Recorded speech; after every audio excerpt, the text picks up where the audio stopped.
that was one of our first episodes that we did. We recorded this back in March of this year, talking about depression, but we talked about it as a trauma stage instead of as a trauma reaction. Mm. That episode aired on April 18th of this year. So we're going to basically recap what it was that we did talk about last April. But the trauma response of depression is slightly different from the trauma stage of depression. So you can have gone through all of the stages. You could be all the way into acceptance, and you feel like you're still clinging on to this depression. And that's because it is a separate entity from the stage. There's a Yeah, huge connection between the two. there certainly is. There certainly is. And also a huge connection between PTSD and depression, which are two distinct things, but they are very closely interlinked when it comes to trauma. Right. And it's so funny that sometimes it feels like this is specifically trauma reaction depression. Depression feels like it just comes out of absolutely nowhere. It comes out of the blue. It can be triggered by other stuff. It can be caused by divorce or trauma, but it can be triggered by things that remind you of that trauma. And you feel like you're back into that same place where you're having problems coping with the painful experience that no longer exists except in your memories. Yeah, that's right. That's right. And also, it's important to make a distinction between the medical condition that is sort of a clinical diagnosis through, it might be genetically developed, or it might be, oh, here I go, I've just got a mental blank. Oh, goodness me. That doesn't happen very often these days. It used to before when I was in a depressed state, but not very often these days. You know what that So let me means? recap. You just had a trigger.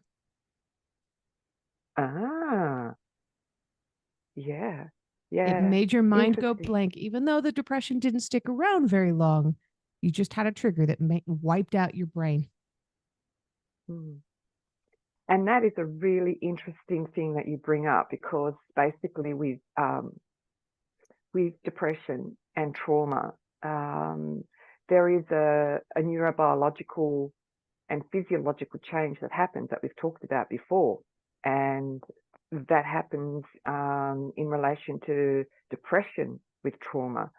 And it's about how we deal with that. That's the most important thing.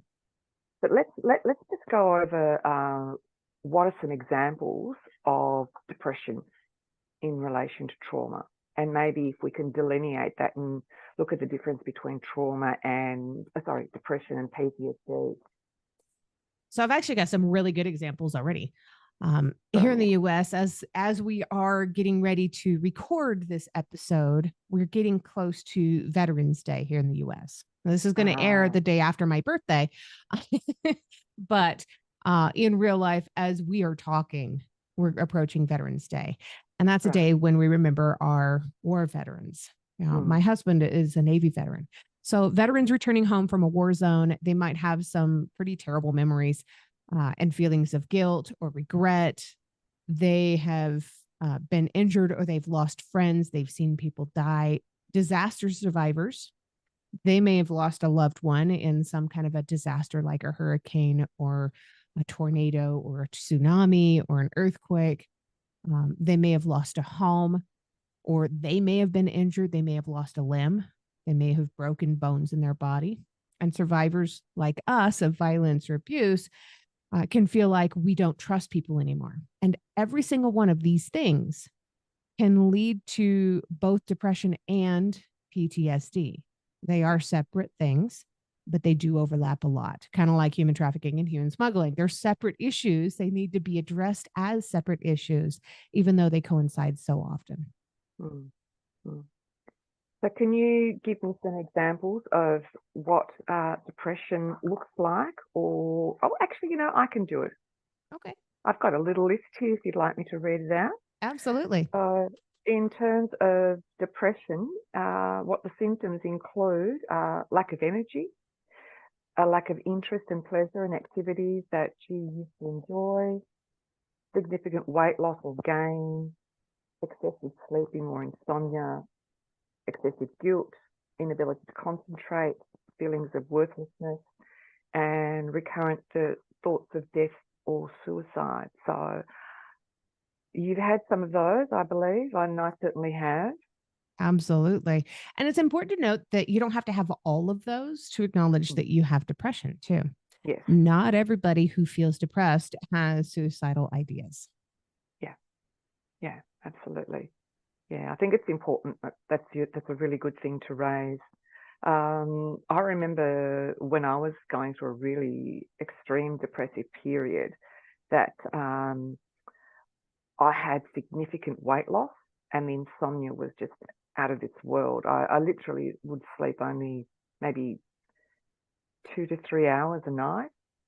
Oh, And that's so my awful. body was, yeah, it was awful, totally. My body was totally dysregulated and I became very gaunt and, people around me started asking questions about what was going on because I also lacked that energy, I just didn't want to do anything, probably because I wasn't sleeping.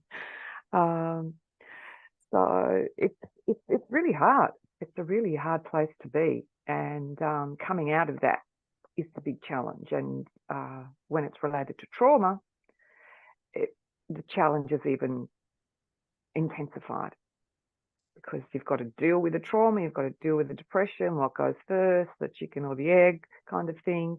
And it's a hard place to be. Yeah. And when you're dealing with PTSD on top of the depression, when they coexist like that, I mean, what PTSD looks like is you can sometimes have really vivid flashbacks where you feel like the trauma is happening right now, that severe, that vivid. You can have really intrusive thoughts or really intrusive images flashing in your head. Specifically, if you have a near photographic memory like I do, you don't forget these things. Yeah. You can have Yeah. nightmares, which nightmares is going to be the next episode that we're going to be discussing. And intense distress at very real or rather symbolic reminders of your trauma. And you can have physical sensations like pain, sweating, nausea, trembling, all this stuff. When you couple all of that with depression, you feel like the world is caving in on you. It's not just the roof, it's everything. Exactly. Yeah. And don't forget the hypervigilance. Oh, yeah. Yeah. That is a never ending thing in my world. And, I got to say, in some regard, it is a superpower. Mm-hmm. Yeah, let's talk about that. I like that because what we're doing there is reframing a story. And for me personally, that was a thing that actually helped me get out of where I was in terms of my headspace, my whole body, and the story I was telling myself that kept me going down that, vortex of depression. So reframing. Let's talk about that. I like that. So that hypervigilance and recognizing it as being like this superpower that we have, once we're out of these situations, we have to kind of hone it and use it as a skill rather than having it be a knee-jerk reaction. But it can be both depending on what it is that you're going through. And your hypervigilance and your depression can be enough to get you out of those situations that you're in. If you recognize that you don't feel like you anymore, you don't know what's going on, but you don't feel like you, and you're sad all the time, and you're like, this isn't me, and you're depressed, and you are contemplating or thinking heavily about suicide, take note of that. Recognize these things, the hypervigilance and the depression, as being your red flags and your daily, nonstop, every single minute of the day reminders. There's something very wrong, and you need to take that control to fix it. And we did talk about having a need for control. That episode aired on July 11th. If you want to know more about that, just go back to that episode. But that need for control and that hypervigilance, which we talked about on October 17th, and that depression, all of these things kind of pile up. And they are here to trigger your brain into having a response of action. Whereas when you're in that depression state, what's happening is that your body freezes. If we think about the fight-flight response, essentially what's happening in your body is that you're just completely frozen. You have that incapacity to take control over anything, and it's a physiological response. Right. And it's a terrible place to get stuck. Yeah. You feel like your feet are stuck in concrete. You can't move even if you want to. That's a really good analogy, because I certainly have felt that. Yeah. And I've actually expressed it in that way. The other way I've felt and expressed it is feeling like I'm in quicksand, that I just can't get out of the quicksand, and regardless of what I try and do, it's impossible. And the more you try to Yeah. do, the more stuck you seem to get. Absolutely. Yeah. Which So is really hard. that's when it's Yeah. important to recognize that the asking for help is not a weakness, but a strength. Yeah. And we talked about Yeah. that before we got on the show, but We did. I think I mentioned something about it's like lifting a 200-pound barbell. I wouldn't be able to do that right now. I would have to lift other things first to kind of gain that strength to build that muscle to be able to lift that 200-pound barbell. It's the same thing with asking for help. If you don't feel like you can ask somebody for mental or emotional help, start asking for help with little things first. Can you pass me that ink pen? Start with little things. Once you build up your trust of being able to ask somebody for help, then you can go to them with the bigger things. And let's remind ourselves of why we end up in that state. It's because we've felt out of control with the trauma that we've experienced, and we felt like that we couldn't get out of it. So that's why we freeze. And that's why it's so important to, as you say, rebuild that muscle, rebuild that skill of being able to start trusting and taking control of our environment. Right. Yeah. So some of the long-term consequences of having a trauma reaction of depression. Some of those long-term consequences are severe long-term consequences, as in, a long-term solution to a short-term problem. That's probably one of the most severe cases, would be the ending of one's life. But there's a lot of other things that lead up to it also. Yeah, you can try to medicate yourself. When I was in Scotland and in the middle of my abuse, I tried to medicate myself with alcohol.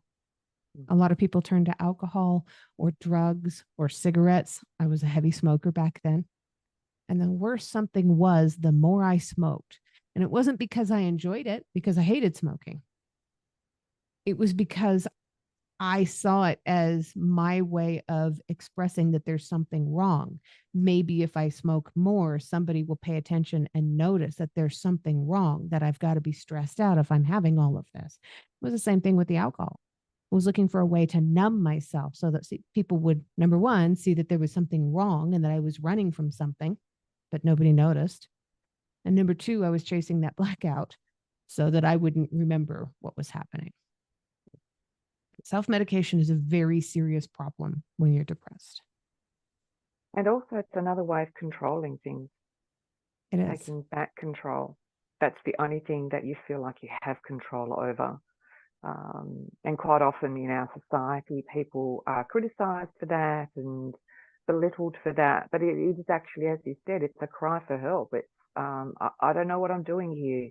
Please, please, somebody look at this and see that I need some help. Right. Yeah. Somebody intervene. Somebody offer to help. Somebody to ask me if I'm okay. Yeah. And there's a lot of other things that depression kind of leads to also.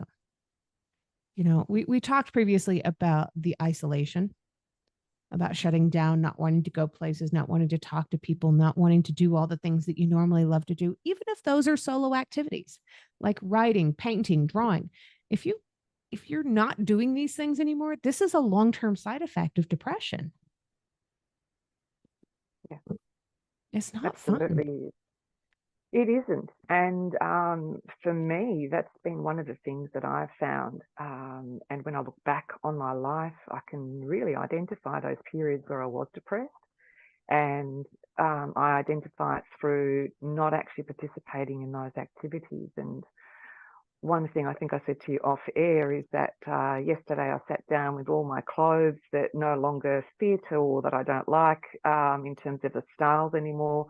So I'm pulling apart all the material and I'm going to get creative and make up some of my own designs and put, obscure colors together. And but I'm being creative, and that's actually me getting back in touch with myself. And one of the things that I found coming out of depression is that more and more I've been able to reconnect with the things that I love to do and that I get excited about. Whereas when you're depressed, you don't have that. You don't have that excitement at all.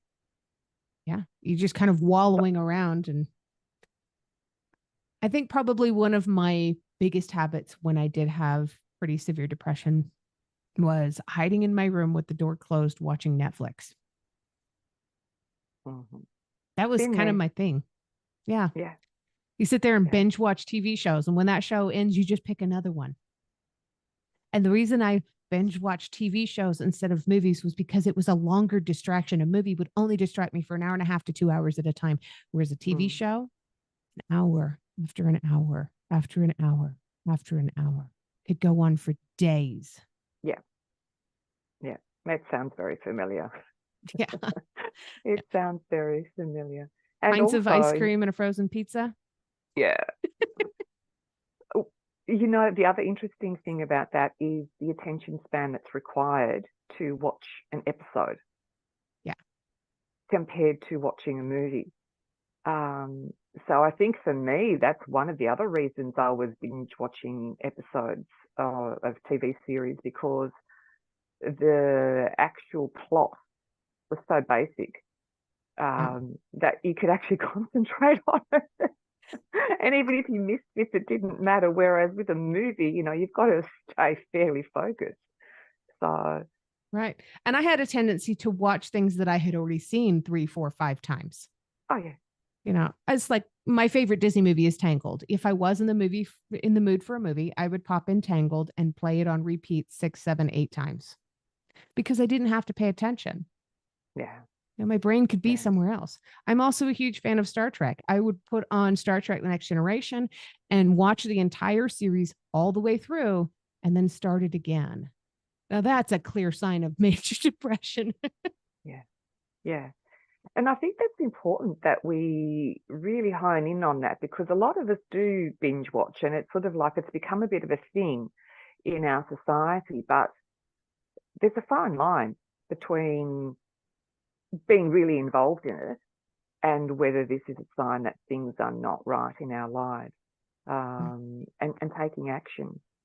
So, in terms of taking action, what kind of things helped you to overcome your depression? Here's one that is going to shock a lot of people. And it's not something that everybody can do. And it's not something I would necessarily even suggest. I became a flight attendant.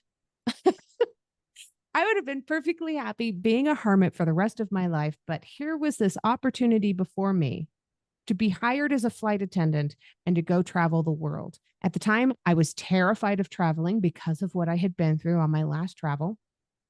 I was terrified of going places I had never been to before. Absolutely terrified of leaving my home. I was so scared of the entire world. But I also recognized that I had this, I didn't care if I lived or died attitude anymore. And because of that, I became a flight attendant. And doing that job got me out of my little comfort zone space and back out into the world. So probably the way I would translate that for most other people is to stay in touch with people you care about. Don't withdraw from life. It's not going to do you any favors to withdraw from life. You definitely need to be more active, because going for long walks when I was a flight attendant, when I got an overnight in Seattle and wanted to go see the famous tower there, or when I went to Wichita, Kansas and decided I was going to go to the botanical gardens, or yeah, all of these travels all around the country, I was not ever going to see these landmarks unless I went to them myself. So taking up some form of exercise really helps in a big way. That was massive for me. Facing your fears. You don't want to avoid the things that you find to be difficult. That's why I became a flight attendant. I was facing my fears. I didn't realize that this one job would change my entire life. And it also, you don't want to drink too much alcohol. For some people, alcohol can become a problem. You know, I've mentioned when I was in Scotland, alcohol was a problem for me. For a long time, I went completely with no alcohol at all. Now I very rarely ever have any. And being a flight attendant helped me to curb that appetite for alcohol. It also made me eat healthy, because when you're a flight attendant, you don't get paid very much money. I had to bring my own food everywhere I went. And when I do that, I cook. It's a lot cheaper and it's a lot healthier. And So not everybody can become a flight attendant, Amanda. right. So let's go back to maybe thinking about, well, there's somebody at home listening to this. They are on the couch just binge watching. How do they get themselves off the couch? How do they get themselves to turn off that binge watching television screen and start to do the things that you were talking about, make connections, go for a walk, do some exercise, start cooking? I mean, how do you do that? That's a hard thing when you're stuck and glued onto the couch. I mean, I remember days where I wouldn't go to the toilet because it was just too much effort to get off the couch. Right. And that's why I was saying it's important. I didn't know that being a flight attendant was going to change my life in such a way. All of these things coincided with that one choice that I made. Had I known that all of these things added up were the things that helped to change my life, I could have reframed that in my own head. So staying in touch and not withdrawing from life, reaching out to my friends, exercising that muscle of asking for help without asking directly for, hey, I'm depressed and I need some help right now. If you're not comfortable with doing that, build up to it. But if you are comfortable with it, do it. It saved my life once. I reached out to a friend of mine and told him, why can't anybody love me? And he told me 10:30 at night, drop everything and come to my house right now. And he has no idea. He never knew that he saved my life that night. You definitely want to be more active. Take up some exercise. A couple of years ago, when things got pretty bad for me, one of the things that I did outside of being a flight attendant was I started to look up all the different little landmarks in my town. And I went to go and visit all of them. I went to the Molly Brown Museum. Molly Brown was one of the survivors from the Titanic. And I went to go and wander through her house. She was also a suffragette and an activist. And she was an incredible person. I never would have known if I hadn't gone to her home. Mm-hmm. She was inspiring. But going to her home got me to be more active, got me out of the house. It got me doing a little bit more exercise. And it helped me to face my fears, because I'm terrified of going into a place that I'm not familiar with. And I did that. I found it to be quite difficult, but I still did it, no matter how much my heart was beating. Heart Palpitations episode came out on Halloween. Facing my fears, avoiding alcohol, trying to eat healthy, those things came naturally as I started to do the others. It was, again, building up that muscle, lifting the 5-pound barbells before you can lift the 200. Just a little at a time, a little bit every day. If you're telling yourself today, I need to get up and be active, but I really don't feel like it, force yourself, if you're able, force yourself to get up and walk up and down your stairs, if you have stairs, one time, just once, and then go back to what you were doing. Tomorrow, see if you can do it twice. The next day, see if you can do it 3 times throughout the day. You don't have to do it all at once. I'd be huffing and puffing. Just a little bit every day, a little bit more than yesterday. Mm, mm. So it seems to me one of the key things is to find that motivation to just do something, whether it is you know, putting some bread in the toaster so that you can make yourself some toast rather than pull out of the freezer a frozen pizza. It's actually it's about self-care, isn't it? And we've talked about this before in other episodes. It's that self-care and finding something in you that can actually break that chain of negative energy. Probably one of the greatest bits of advice that I ever got was go learn about your world. It doesn't have to be your world internally. It can be your world externally. It can be your town. It can be your village. It can be your state. It can be your country. There's so much out there that you don't know that you don't know. Yeah. Go and explore it. Find something that motivates you and inspires you. We live in the age of the internet. It's not far-fetched to think that we can hop on some event website somewhere and find something for free. Yeah. That might just get us up off the couch. Yeah. So in 1 minute, can you just summarize today's episode for us in terms of what are the key points that people need to go away with? You can go all the way through all of the stages of trauma and still end up with depression, especially in the acceptance phase. Depression isn't somewhere you have to stay. Depression as a trauma response can stick around and it can do odd things to you once in a while. It can pop into your brain and wipe out whatever it was that you were thinking of in just an instant. But it's important to recognize it, understand it, and do what you can to fight it back. By fighting it back, you are taking more control over your life and you more of control of your situation instead of allowing the prior situations that you lived through to continue to control you. You've got this, but if you do need to ask for help, it's okay to do that too.